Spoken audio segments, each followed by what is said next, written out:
बोलिए सदगुरु कबीर साहेब की जय। आज हम लोग श्रवण करेंगे मन के विकारों से हटकर अविनाशी राम में रमो। सदगुरु कबीर साहब बार बार राम की चर्चा करते हैं। वह राम कौन है, उस राम का निवास कहाँ है, इस बात को गहराई से जानने के लिए सदगुरु कबीर साहब के मूल ग्रंथ बीजक, जो कि गूढ़ ज्ञानों से भरा पड़ा है, भ्रम से दूर करने वाला यह ग्रंथ जिसका नाम बीजक है। बीजक के रमणी नंबर 20 में सदगुरु कबीर कहते हैं कि अब कहूँ राम नाम अविनाशी, हरि छोड़ जियरा कतहु न जासी। जहाँ जाहु तहाँ होहु पतंगा, अब जनि जरहु समुझ विष संगा। राम नाम लौलाय सुलिन्हा, भृंग कीट समुझ मन दिन्हा। भव अस गरवा दुख के भारी, करु जिय जतन जो देखु बिचारी। मन की बात है लहरी विकारा, ते नहीं सूझे वार न पारा। इच्छा करी भव सागर, जामे बोहित राम आधार। कहें कबीर हरि शरण गहु, गौखुर बच विस्तार। कहते हैं अब अविनाशी राम का नाम कहो। अब वो अविनाशी राम है क्या, इस चीज को सबसे पहले जानने की आवश्यकता है। हम लोग भूल कर देते हैं कि राम का नाम सुनते ही हम लोगों के दिमाग में राजा दशरथ पुत्र श्री राम की छवि हमारे मन में आ जाती है। लेकिन सदगुरु कबीर का ज्ञान उससे भी ऊंचा है। सदगुरु कबीर कहते हैं मैं उस राम की बात नहीं कर रहा हूँ जिस राम का ख्याल तुम्हारे मन में है। सदगुरु कबीर कहते हैं मैं उस राम की चर्चा कर रहा हूँ जो राम के अंदर में भी विराजमान है। अब वो राम है क्या, आइए आगे सुनते हैं कि सदगुरु कबीर किसको राम की उपाधि देते हैं, राम का नाम देते हैं, जिसके रहने से हम अपने धन दौलत को, रिश्तेदारों को, नातों को, अपने आप को जान सकते हैं, मान सकते हैं, पहचान सकते हैं। सदगुरु कबीर कहते हैं हे जीव, हरि को छोड़कर कहीं अत्यंत्र मत जाओ। अन्यंत्र जहां जाओगे वहां तुम्हारी दशा अग्नि में कूदकर मरने वाले पतंगे की भांति होगी। आप लोगों को पता होगा एक कीड़ा होता है जिसका नाम पतंगा, कई जगह लोग फतिंगा भी बोलते हैं। लेकिन उस पतंगे की एक आदत होती है, जहां भी कहीं दीपक जलता हुआ देखता है उस दीपक के लौ को देख करके मोहित हो जाता है, ललायित हो जाता है और उसमें वो कूदना चाहता है और कूद कूद कर जलकर मर जाता है। सदगुरु कबीर पतंगे की उपाधि देते हुए कहते हैं कि उस पतंगे के समान अपने आप को मत बर्बाद करो इधर उधर कूद कर। अतः हे जीव, तथ्य को समझो और विषयों के साथ पकड़कर जलो मत। जैसे अग्नि में वो पतंगे जल जाते हैं, वैसे हम सभी मनुष्यों को सदगुरु कबीर कहते हैं कि हे जीव, विषयों के आग में पड़कर जलो मत उस पतंगे के समान, बल्कि उस राम को समझो, उस राम को जानो, जिस राम को जानने के लिए, जिस हरि को जानने के लिए ये मानव जीवन मिला है, ये मानव शरीर मिला है। कहते लोक कहावत के अनुसार जैसे भृंग कीट दूसरे कीड़ों को अपने शब्द सुनाकर उसे अपने समान बना लेता है, वैसे साधक राम नामवाची आत्म तत्व का चिंतन करते करते अपने मन को राममय बना लेते हैं। उनका मन सदैव आत्माराम चेतन स्वरूप में ही लवलीन रहता है। संसार की आसक्ति ऐसा कठिन एवं भारी दुख है जिससे बचना विवेकवान का काम है। हे जीव, सद्गुरु कहते हैं, हे जीव, ऐसे विचार कर समझो और इसमें छूटने के लिए यत्न करो। मन की बातें तो विकारी तरंगे हैं, उनमें पड़कर जीव को बार पार नहीं सूझता। जीव इच्छा करके भी संसार सागर में पड़ता है, अथवा इच्छा करना ही संसार सागर है। मन में इच्छा उत्पन्न होगी, उस इच्छा के अनुसार आप कार्य करेंगे और आप दलदल में फंसते चले जाएंगे। क्योंकि मन का जो इच्छा है, ये इच्छा अनादि से और की लालसाएं होती। और जिस व्यक्ति के मन में इच्छा उत्पन्न हो, उस व्यक्ति का जीवन सुखी नहीं हो सकता है। वो हमेशा संसार सागर में डूबता रहेगा। सद्गुरु कहते हैं, इससे बचने के लिए परमधार है स्वरूप राम का विचार रूपी जहाज। कबीर देव कहते हैं कि समस्त अज्ञान को हरने वाले सद्गुरु रूपी हरि की शरण पकड़ो, फिर संसार सागर का पार करना गोबच की खुर 5 को लांघ जाने के समान सरल हो जाएगा। उपाय भी बताते हैं सद्गुरु। कहते हैं कि ऐसे किसी पारखी संत के सानिध्य में अपने जीवन को समर्पित कर दो और फिर देखो जीवन का रंग कैसा होता है। आप लोगों ने एक भजन सुना होगा, जिस भजन में मुमुक्षु कहते हैं, ज्ञान के रंग में काया रंग दे प्रभु, ज्ञान के रंग में काया। क्यों? क्योंकि रंग न ले इस पापी मन को अपने मन में माया, रंग दे प्रभु ज्ञान के रंग में काया। मुमुक्षु सद्गुरु से प्रार्थना करता है, वंदना करता है कि हे सद्गुरु, अपने ज्ञान के रंग में इस काया को रंग दो, अन्यथा ये माया रंग देगी। सद्गुरु कबीर द्वारा प्रचलित प्रतिपादित राम कौन है? किस राम की चर्चा करते हैं? सद्गुरु कहते हैं, हाथ पैर मुख माथा वाला व्यक्ति विशेष नहीं है जो किसी एक संप्रदाय द्वारा भावुकता पूर्वक मान लिया गया। उनका राम अविनाशी चेतन है।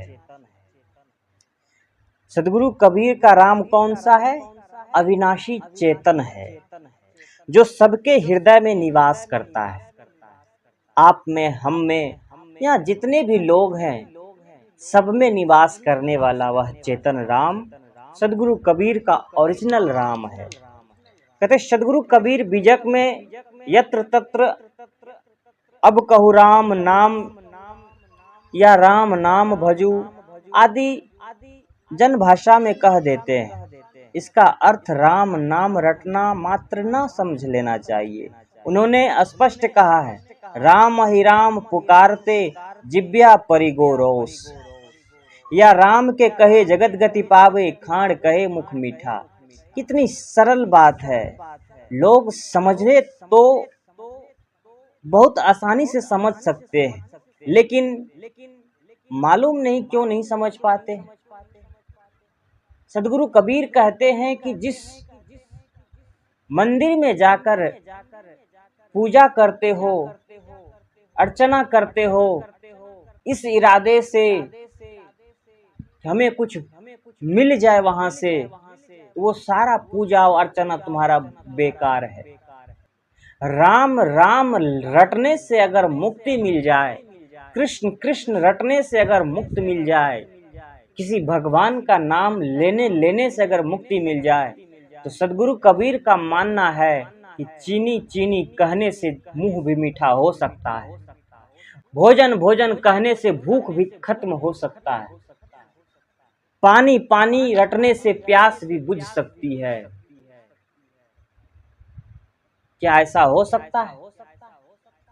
पानी पानी कहने से प्यास नहीं बुझ सकती है, भोजन कहने से, सिर्फ भोजन कहने से भूख नहीं मिट सकती है, और बंधुओं, राम राम कहने से मुक्ति नहीं मिल सकती है, कृष्ण कृष्ण कहने से मुक्ति नहीं मिल सकती है।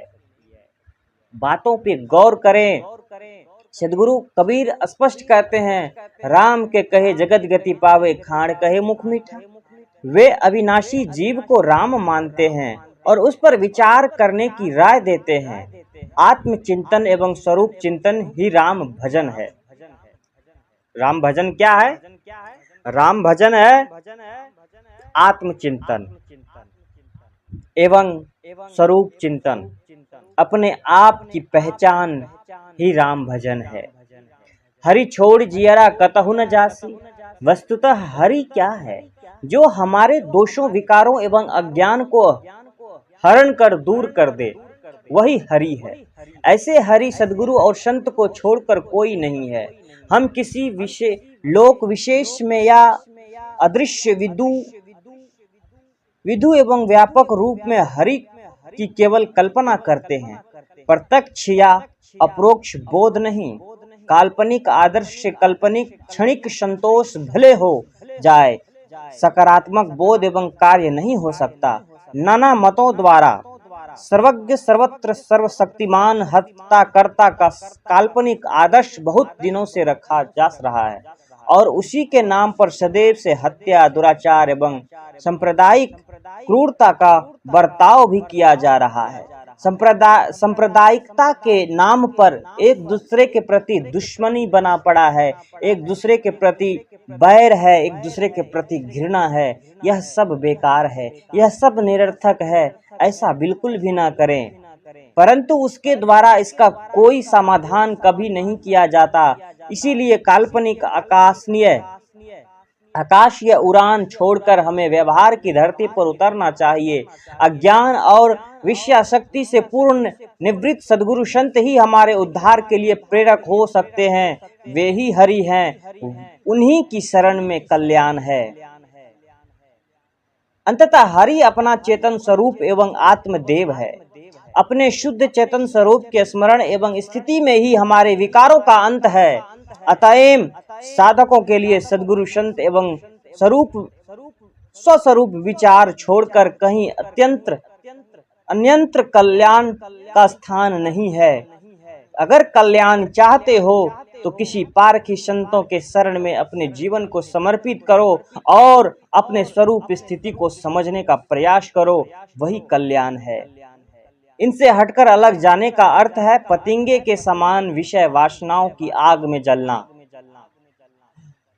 लोक कहावत है कि भृंग कीट दूसरे कीड़ों को अपने शब्द सुनाकर उन्हें अपना रूप बना देता है। बिहारी कवि लिखते हैं, डरियतु भृंग कीट लो मत बहई है जात, परंतु यह सर्वथा काल्पनिक है। वस्तुतः भृंग, जिसे बिलनी की भी कहते हैं, दूसरे छोटे छोटे कीड़ों को पकड़कर खाने के लिए बिल में जाती है। आवाज करते रहना उसका स्वभाव है।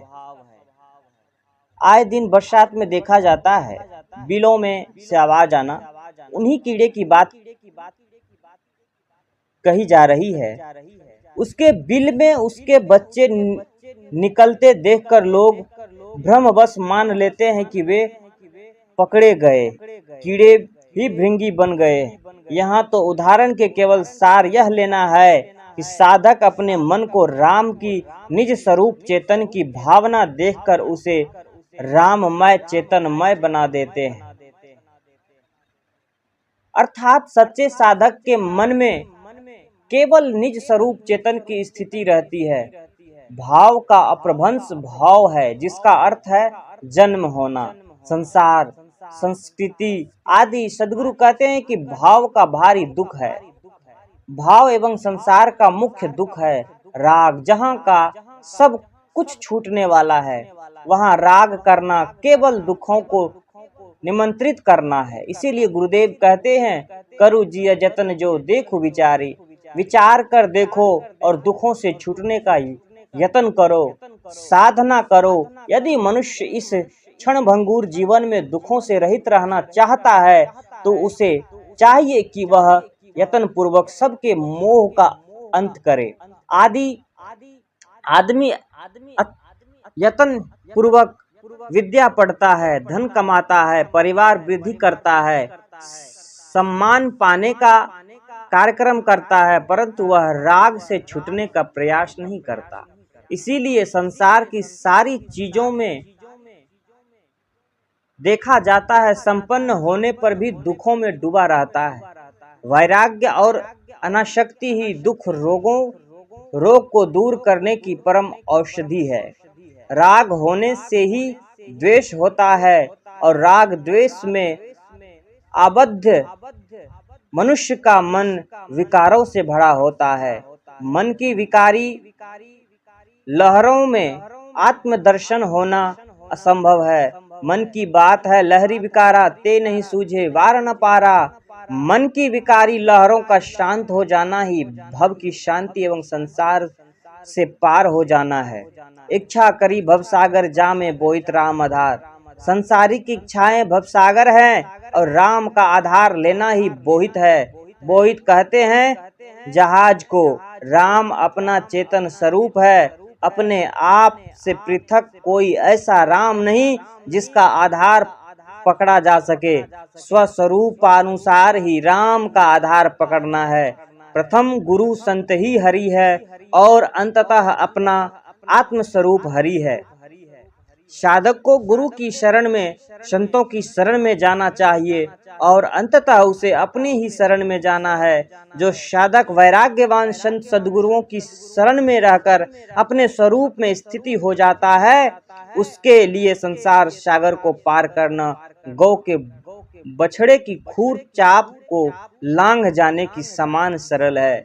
बाहर सत्संग का पवित्र वातावरण और भीतर वैराग्य एवं बोध का चिंतन साधकों के कल्याण का सरलतम मार्ग है।